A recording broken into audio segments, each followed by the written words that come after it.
Welcome back sa ating channel. Naging mainit nga na usapin di umano sa mundo ng social media.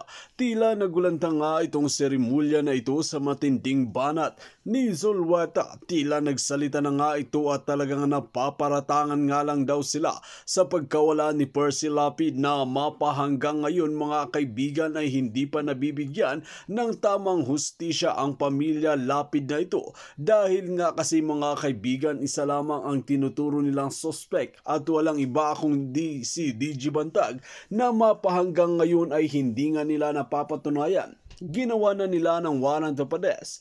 Naghain na sila ng mga testigo, ngunit hindi nga ito tinanggap ng hukuman dahil nga talagang walang matibay na ebidensya na hawak itong seremolya na ito. Kaya ang kawawa dito ay ang Percy Lapid family na talagang hindi pa nabibigyan ng tamang hustisya dahil talaga ang pag-iimbestiga nila ay kulang-kulang sa kaso na ito. Hanggang kailan kaya sila maghihintay ng totoong hustisya na hindi naman nila mapatunayan na si DJ Bantag at Zulueta ang salarin dito at mastermind, kaya naman nakatanggap ng samot-samot pang babatikos ang dalawang ito at nagsalita nga si Attorney Salvador Panelo na talagang pinagtanggol si DJ Bantag at Zulueta at pinaliwanag kung ano ang kamalian na ginagawa ni Rimulya sa kasong ito.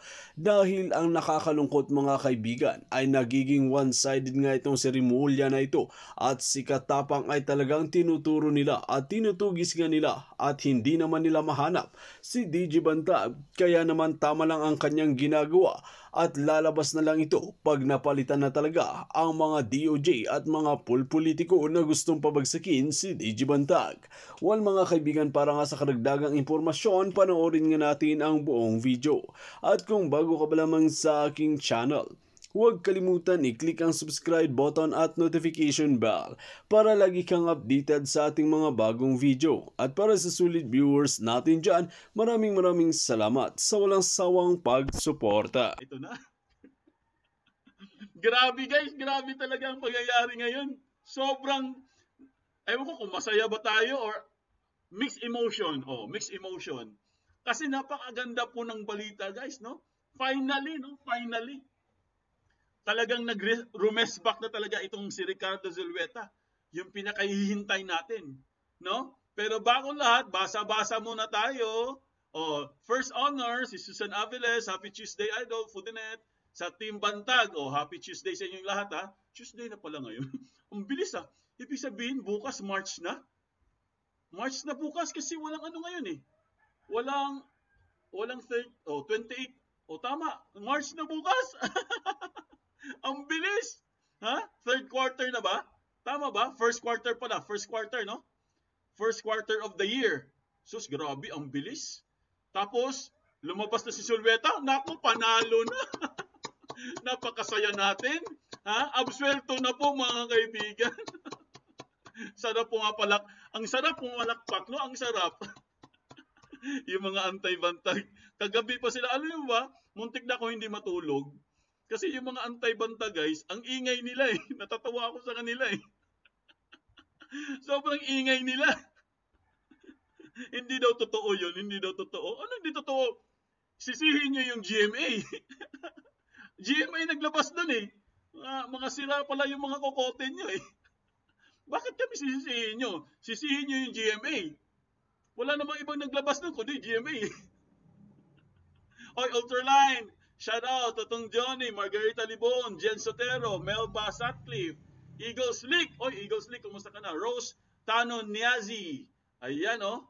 Sino pa? Jimmy Pablo. Sniper! Oy, Sniper. Ohio. Kami Falarcona, Viola Galban, Jen Sotero, Margarita Libon, Eddie Miguel. Wildflower Forest. Ayan, oh, dami na, oh. Susan. Ayun, si Susan, oh, is over. Yahoo! The game is over. Yahoo! Dapat masaya tayo guys. Kasi the game is over na. Ha, masaya tayo kasi wala na. Ano pa mga hinihintay nila? Ano pa bang hinihintay nila? Wala na. Ayan na, nagsalita na. Nagbigay na ng counter affidavit. Jessica Buenavista, Michael Agzulio, ayan. Oh, shoutout sa inyong lahat ha. Mega love shoutout sa inyong lahat. Mamaya po mga kaibigan, Babasahin natin yung mga comment nyo, tsaka yung mga ano nyo, mga tanong nyo. Kaya kailangan magtanong kayo. Okay? Para po humaba yung discussion natin. Ultraline, kaya lang si Agoho hindi pa rin nalabas. Si Agoho po mga kaibigan, wala na. Si Agoho po mga kaibigan, wala na yun. Hindi na ano yun. Kahit lumabas siya o hindi siya lumabas, wala na po si Agoho mga kaibigan. Hindi na po counted yun. Bahala siya sa buhay niya. Basta ang importante guys, yung pinakahuling piece ng puzzle, lumabas na si Zulueta mga kaibigan. Si dating deputy ng Bucor na si Ricardo Zulueta. Napakaklaro po ng sinabi ni Attorney Panelo. Ulitin natin. Pakinggan natin mabuti. Ulitin natin guys. Napakaganda ng kanyang mensahe. Ito, i-play natin uli. Ito na. I-play natin uli para mapakinggan nyo. Mariing itinanggi po ni former Deputy Director for Security and Operations Ricardo Zulueta ang mga paratang sa kanya sa pagpatay kay Percy Lapid at inmate na si June Villamor. Ayon sa kanya ay wala itong katotohanan at napagbintangan lang sila dito. Ano po ang reaksyon nyo tungkol dito? May problema na naman ang prosecution dyan. Kasi di ba? May problema na naman ang mga prosecutions dyan. kung matatandaan nyo, yung aking pagsusuri dyan, yung ebidensyang nilatag nila laban kay DG Bantag Yun. ay nagsimula. Yung ebidensya nila na sinasabi nilang may ebidensya, nagsimula at natapos kay Zulueta. Yes, nagsimula at natapos kay Zulueta lahat ng ebidensya. Hindi po nanggaling kay Agoho. Si Herman Agoho po wala na 'yun, wala na. Hindi po nanggaling sa kanya, guys. Hindi po nanggaling sa kanya. Herman Agoho, sino pa? Sino pa yung mga pangalan? Peña Piranda, sino pa yung sa marami 'yun. Hindi po galing sa kanila, guys. Hindi po galing sa kanila yung mga ebidensya. Wala po silang hawak. Puro lang sila mga testimonya, guys. Puro lang sila mga laway lang ang puhunan nila. Ang may hawak talaga sa lahat ng story nito, guys, nagsimula po kay Zulueta at matatapos kay Zulueta. Tama po yung sinabi ni Attorney Panelo. Kaya kailangan po si Ricardo Zulueta maglabas ng kanyang counter affidavit para matapos na yung usapin na yan. Hindi po si Agoho. Si Agoho wala na. Wala na po siya, guys. Wala na, hindi na siya kasama sa pa-picture dito. Kahit lumabas siya o hindi siya lumabas, wala na po, guys. Dahil sabi nga ni Attorney Panelo, nagsimula lahat kay Ricardo Zulueta. Matatapos po kay Ricardo Zulueta. Period. Yan po ang pinakamaganda dyan na pahayag ni Attorney Panelo. Attorney Panelo yan, ha. Kaya nga pinarinig ko sa inyo ulit to para malaman natin, guys, na itong si Ricardo Zulueta napaka-importante po para mabuo yung nawawalang missing link. Siya po ang sagot. Kung natatandaan nyo, niligawan pa nga yung asawa niya, di ba, ng mga Department of Justice ba yun, or NBI ba yun, or PNP ba yun? Pinuntahan sa bahay. Naalala nyo yun? Pinuntahan sa bahay yung asawa ni Zulueta at hinihikayat nila na lumabas si Zulueta at sumurrender at sumama sa kanila. Sumama sa Department of Justice. Naalala nyo yun? Pero buti na lang yung asawa po ni Zulueta matalino. Mabilis mag-isip. Na briefing po.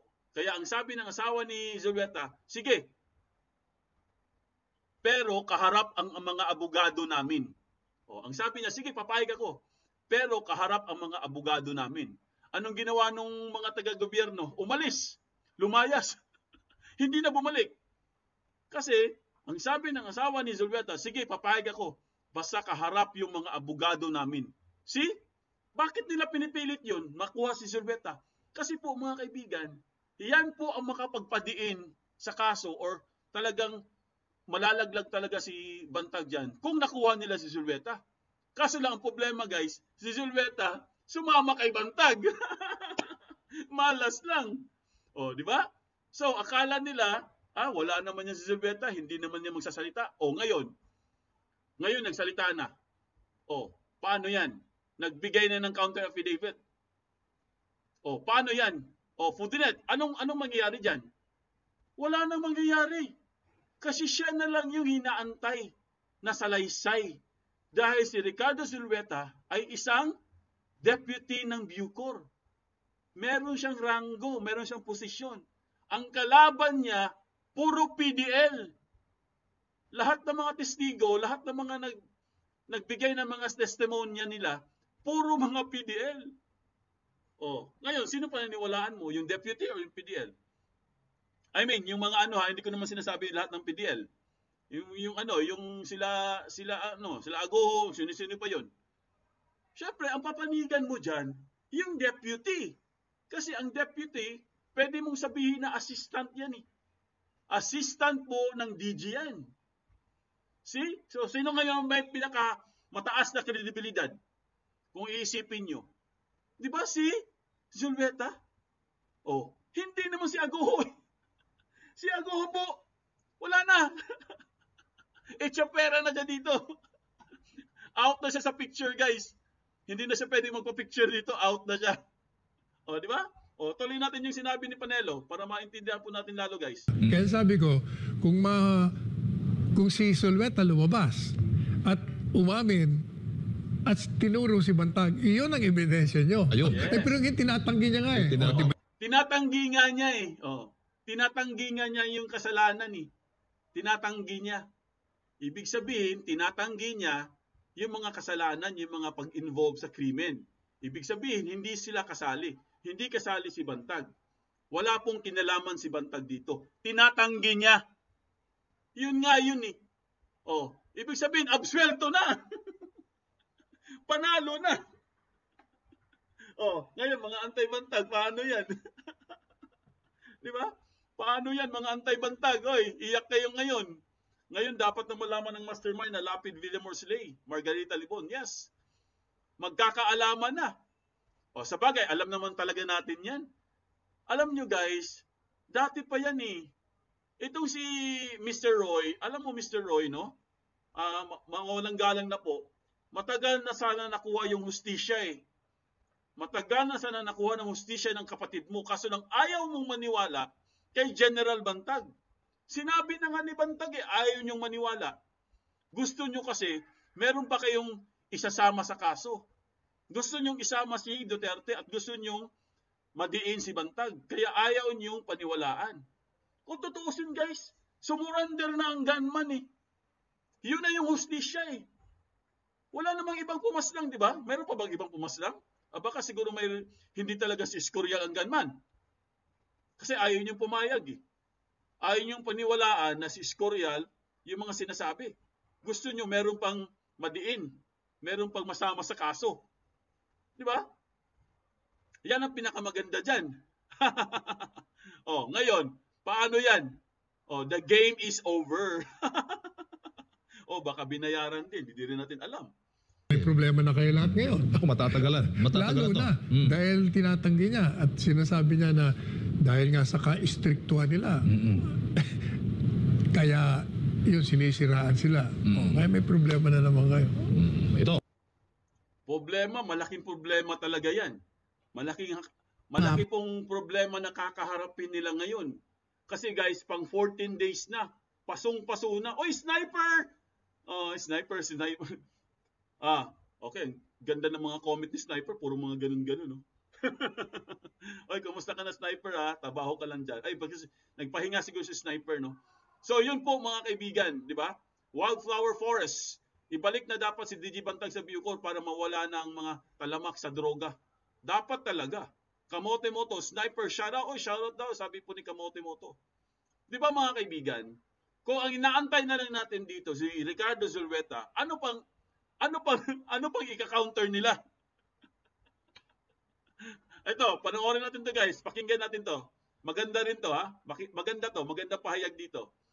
I-play natin.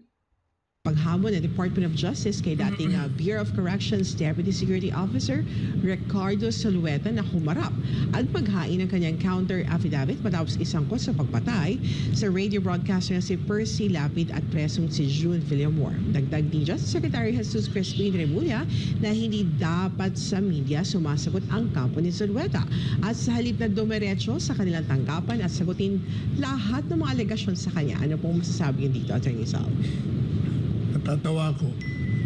Hindi dapat gamitin ng media. Ginagamit mo nga ang media, hinahamon mo na nga ngayon using the same It's a media. two-way street. Di ba? Sabi nila, wag daw gamitin ng media. Kayo nga gumagamit ng media eh. Di ba? Kung naalala niyo yun, palagi nilang sinasabi, wag niyong gamitin ng media.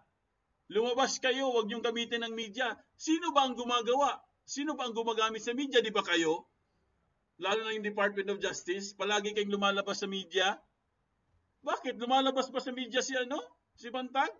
O kaya si Zulweta? Hindi po. Wala nga silang news mileage sa mga mainstream Hanggang ngayon, hindi nga sila lumalabas sa mainstream Ang naglalabas lang po sa kanila mga kaibigan, kami mga vlogger. Kung wala mga vlogger, wala po tayong mababalitaan kay Bantag. Di ba? Kasi ang mga mainstream po mga kaibigan, hindi nila ginagawa ang kanilang trabaho. Sinusundan lang nila yung kung sino yung gusto nila. Kung sino yung nagbayad sa kanila kasi mga bayad sila Ang mainstream kasi mga bayad yan Kaya yun lang yung kino-cover nila kung sino yung nagbayad sa kanilang malaki. Doon lang sila nagko-cover. Pero kay Bantag, dahil wala namang pera si Bantag, wala nagko-cover sa kanya. Hindi po nilalabas ng mainstream ang mga nangyari or mga event, Kung may mga event man si Bantag or meron siyang mga pahayag. Hindi po nila nilalabas, hindi po sila nagko-cover. Bakit? Dahil walang pera si Bantag. Di ba? Yung mga mainstream lang yung talagang inaano nila. Mga mainstream, ang kino-cover nila yung may makukuha silang yadba. Yadba muna.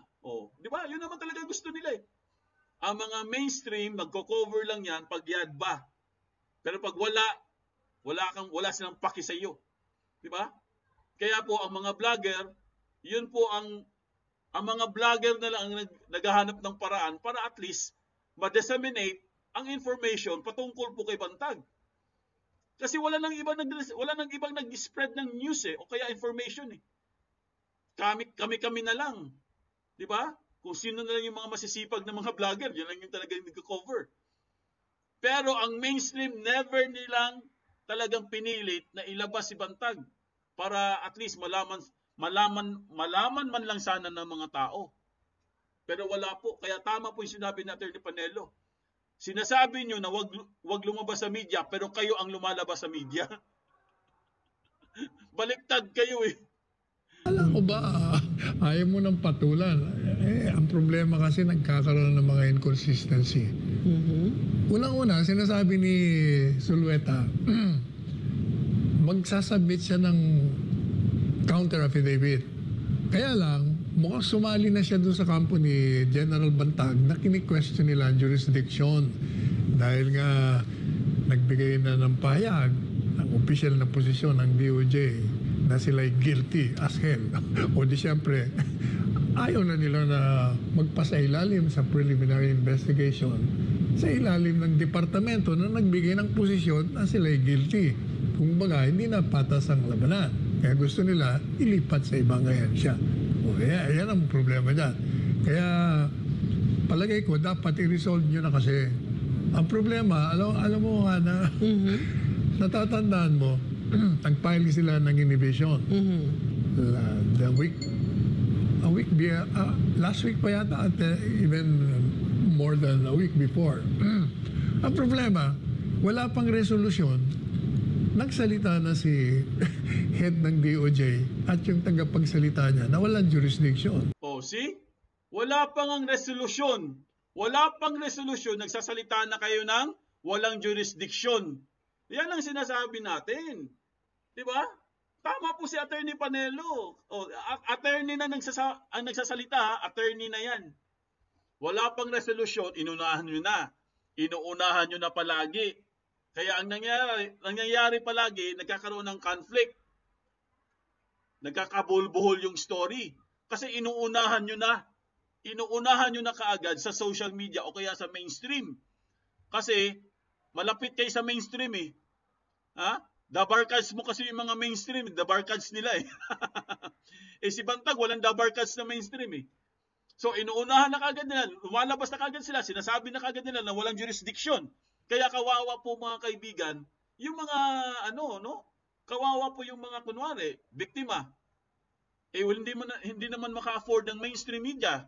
hindi maka-afford ng press con, kawawa po. Ganon din si Bantag, kawawa. Kawawa siya kasi wala siya. Defenseless siya eh. Wala pong nagko-cover sa kanya kasi nga, wala naman siyang pangyadba eh. Wala naman siyang pera. Oh, yung dalawang uncle na anti-Bantag, Tameme ngayon. Oh, Tameme, mamaya po, Susan Aviles, panoorin nyo. Ha? Bibirahan po natin yung mga anti-Bantag, panoorin nyo. Maganda po guys. Ang ganda. Ha? Kasi po, mga kaibigan, panic mode na sila. Bakit sila nag-panic mode ngayon? Dahil akala nila, itong si Zulueta tahimik lang, hindi lumabas. Ayan na, lumabas na. Oh, ngayon, Zulueta versus Agoho. Agoho po, wala. Talo, wala po yan. Wala, X na yan, X. Agoho, wala. Kahit anong, tingnan nyo yung lahat ng anggulo guys. Wala na pong magawa si Agoho. Kasi, unang-una, part siya sa persons of interest. Sa memo, itong si Agoho. Pero anong ginawa nila? Tinago nila. Hindi nila sinabi sa mainstream na itong si Agoho pala at yung iba pa, kasama pala as persons of interest. Pero bakit hindi nyo sinasabi sa amin? Hindi nyo nilalabas sa mainstream. Di ba? Nalaman na lang namin doon nagre-research tayo. Kung hindi tayo nagre-research, wala po. Hindi natin malalaman talaga. Yung pala, persons of interest din palang ito mga hinayupak na to. Niloloko nyo lang kami. Niloloko ha. Mga Diyos ko kayo. Oh, ngayon, nung nalaman natin na persons of interest pala sila, wala na, naglaho ng parang bula itong si Agoho. Wala na, hindi na lumabas. Dahil pag persons of interest ka at kasama ka sa memo, dapat kasama kang imbestigahan. Hindi lang si General Bantag. Pero bakit hindi nyo sinama? Dahil tinago nyo. Tinago nyo. O, di ba? Buti pa si Attorney Panelo, guys. Buti pa si Attorney Panelo. Talagang sinasabi niya na itong kaso na to, nagsimula lahat ito kay Zulueta. Hindi po kay Agoho. Take note. Tandaan niyo yung sinabi ko. Never po nag-umpisa kay Agoho yan. Si Agoho lang yung pangalawa. Ang number 1 si Secretary. Secretary, naku, baka mawala na si Fudinet, ha. Iyari tayo kay Secretary nito. Bukelya sila, guys. Booking na booking sila. Di ba? O, tuloy natin. O pagkatapos, sabi naman ng panel, we will resolve it. Nag-resolve na nga eh. Meron ng resolution yung mga tagapagsalita nyo at head nyo eh. Paano na? Kaya ano ang problema? Kayong lumili ka ng sarili ninyong mga binhi ng... Diba? Sila ang lumilikha ng mga sarili nilang mga problema. Sila ang nag-umpisa nito. Sila ang nagpalala ng problema. Never pong naging problema si Bantag. Never. I-review nyo lahat ng mga video from day one. Never po nag-initiate or nag-umpisa kay Bantag. Never po nating narinig yan. Never. Nag-umpisa lahat yan kay Department of Justice. Kung nalaala nyo yung mga video natin, sa kanya nag-umpisa lahat. So, Morender Siscorial, lumabas sa mainstream kahit wala pang resolusyon kung ano ng mga pinagsasabi doon. Tapos yun na-involve na si Bantag. Ngayon, ang pinaka-problema kasi dati, nawawala si Zulueta. 'Di ba? Akala natin, 'di ba? Marami nagsasabi, Zulueta, dedo na. Oh, may mga ganun pa, dedo na si Zulueta. Yung pala, buhay pa si Zulueta. Ayan na, nagpakita na at nagbigay pa ng affidavit. Oh, see? The game is over. Dapat ang dedo si Agoho. Malamang Agoho. Asa na kayo sa Agoho? Mamaya, dedo yun Baka tama ka, Fudinet Baka todas na. Ha? Todas. Saan mo ginagamit ang todas? Todas! Sa Madyong ba yung todas? Madyong? Di ba? Yan nga, ito kasi pinaka-problema dyan guys eh. Ito kasing Department of Justice, itong sekretary natin, ang galing kasi niya eh. Ang galing niya. No? Yung dati, pag ayaw sumagot ni Bantag, ayaw magbigay ng counter affidavit, sasabihin, delaying tactics. Ang galing. Pero ngayon guys, pang 14 days na. Bukas pang 15 days na. Kinsenas na. Ano to? Kinsenas katapusan? Ha? Sekretary? Mag-aantay ba kami ng kinsenas katapusan, sekretary, bago ka sumagot? O ngayon, naunahan ka tuloy. Bagal mo kasi. Buti na rin yung mabagal para maunahan. Diba? Oo, tama po, no? Kawawa si DG Bantag, guys. Siya naman talagang naipit dito. I mean, kawawa din yung biktima. Pero wala na eh. Hindi mo na pwedeng ibalik yung buhay nun eh. Di ba? Sumalangit na nga, no? Pero si General Bantag, buhay na buhay. Buhay na buhay po si General Bantag. Wala po siyang kasalanan.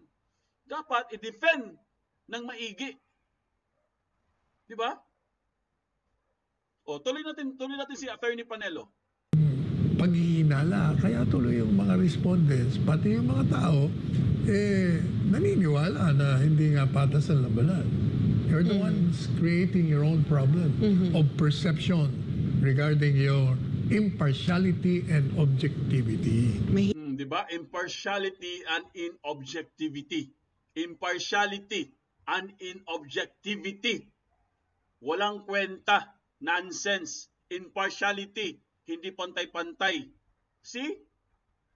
Makakapagsalita ba yung isang abogado na katulad ni Atty. Panelo kung hindi na naramdaman ang impartiality ng ating hustisya?